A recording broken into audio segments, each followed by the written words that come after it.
Hello friends, 9th standard மாணவர்களுக்கான ஹாஃப்லி எக்ஸாம்க்கான தமிழ் ஒரிஜினல் क्वेश्चन பேப்பர் ப்ரிவியஸ்ல நடந்து முடிஞ்சது. இந்த வருஷம் ஹாஃப்லி எக்ஸாம்ல நீங்க எந்தெந்த கேள்விகள் படிச்சிருந்தா எக்ஸாம்ல நீங்க நல்ல மார்க் ஸ்கோர் பண்ணலாம் அப்படிங்கறது இந்த வீடியோல பார்த்தறலாம். உங்களுக்கான क्वेश्चन பேட்டர்ன் என்ன அப்படிங்கறது உங்களுக்கு சொல்லிறேன்.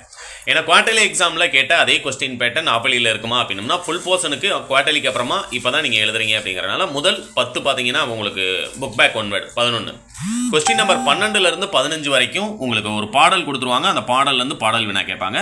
அது முடிஞ்சதுக்கு அப்புறமா क्वेश्चन நம்பர் 16 ல இருந்து உங்களுக்கான கேள்வி ஆரம்பமாகுது. 16 நம்பர்ல விடைக்கேற்ற வினா அமைத்தல், 21 நம்பர்ல உங்களுக்கு மனப்பாட திருக்குறள்.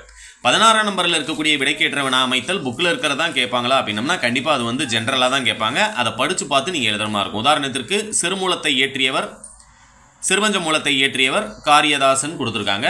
ஆனா சிறுபஞ்ச மூலத்தை இயற்றியவர் யார் அப்படினு போட்டு கேள்விக்குறி போட்டுருந்தீங்கன்னா அதுக்கு ஒரு மார்க் கிடைக்கும். அடுத்து உயிர் வகை 6 வகைப்படும் என்று தொல்காப்பியர் கூறுகிறார்னு கொடுத்திருக்காங்க. உயிர் வகை 6 வகைப்படும் என்று கூறியவர் யார் அப்படினு போட்டு கேள்விக்குறி போட்டீங்கன்னா உங்களுக்கு 2 மார்க் क्वेश्चनக்கு அந்த 2 மார்க் முழுசா கிடைக்கும். மத்தபடி நீங்க இதுல இருக்கக்கூடிய கேள்விகள் மட்டுமே படிச்சா போதுமா அப்படினா இதெல்லாம் ரொம்ப ரொம்ப இம்பார்ட்டன்ட் क्वेश्चन. ஃபர்ஸ்ட் யூனிட்ல இருக்கக்கூடிய கூவல் என்று அழைக்கப்படுவது எது, கன்னி என்பதன் விளக்கம் யாது, வீணையோடு வந்தால் கிளியே பேசு, இதெல்லாம் 100% 19ஆம் நம்பர்ல இருக்கக்கூடிய கேள்வியெல்லாம் எந்த டிஸ்ட்ரிக்டா இருந்தாலும் உங்களுக்கு இதுல கேக்குறாங்களோ இல்லையோ இந்த 5 2 மார்க் கேக்குறதுல அதுல கண்டிப்பா கேட்பாங்க.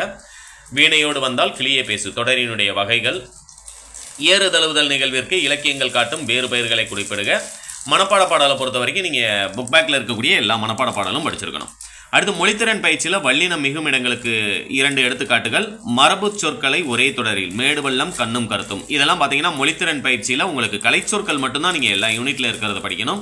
அதே மாதிரி பகுபத உறுப்பிலக்கணம் எல்லா யூனிட்ல இருக்கிறத படிக்கணும்.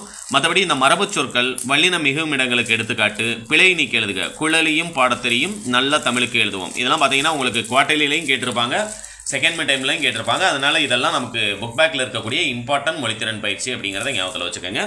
அடுத்தது 2 3 மார்க் क्वेश्चन அட்டெண்ட் பண்றதுக்கு திரும்பவும் சொல்றேன். ஃபர்ஸ்ட் 3 யூனிட்ல இருக்கக்கூடிய இந்த ஹாஃப்லிக்கு ஃபர்ஸ்ட் 3 யூனிட்ல இருக்கக்கூடிய செருவினா மட்டுமே உங்களுக்கு போதுமானது. ஏன்னா எக்ஸாம்ல நீங்க 1 தான் அட்டெண்ட் பண்ணணும்.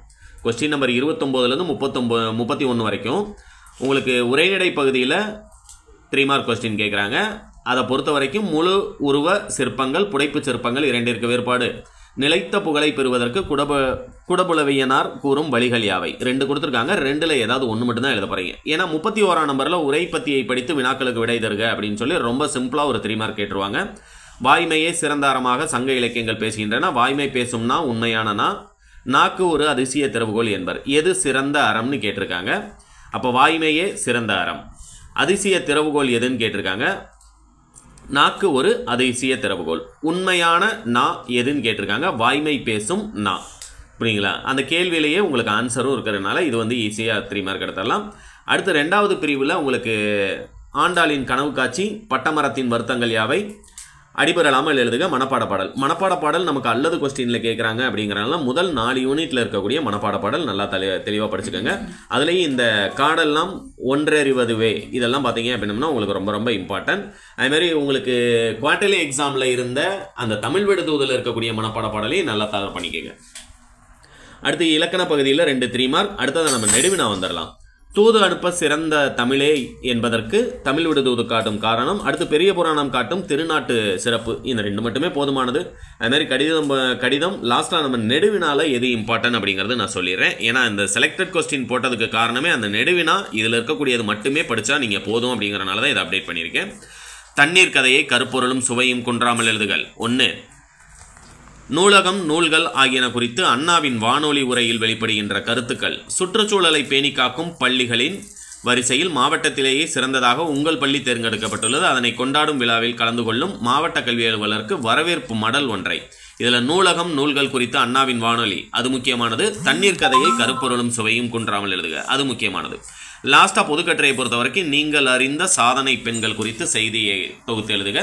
உங்கள் நண்பர் பிறந்தநாள் பரிசாக அனுப்பிய எழுத்தாளர் எஸ் ராஜம் கிருஷ்ணனின் கால் முளைத்த கதைகள் என்னும் நூல் குறித்து கருத்துக்களை கடிதமாக எழுதுக. கடிதமாக எழுத சொல்லியிருக்காங்க. புரியுங்களா? இப்போ கடிதம்னு சொல்லும்போது 8 மார்க் क्वेश्चन அப்படிங்கிறனால நல்லா தெளிவாகவே எழுதுங்க. அப்போ தான் உங்களுக்கு அந்த 8 மார்க் முழுசாக கிடைக்கும். இந்த PDF டவுன்லோட் பண்ணுறதுக்கான லிங்க் டிஸ்கிரிப்ஷனில் கொடுக்குறேன், டவுன்லோட் பண்ணுங்கள். எல்லா சப்ஜெக்ட்டுக்குமே நம்முடைய சேனலில் இம்பார்ட்டன்ட் மட்டும் இல்லாமல் அடுத்தடுத்து நீங்கள் என்ன படிக்கணும்னு சொல்கிற அந்த ஒரிஜினல் क्वेश्चन பேப்பரும் அப்டேட் பண்ணுவோம். சேனலை மறக்காமல் சப்ஸ்கிரைப் பண்ணிடுங்க. தேங்க்யூ.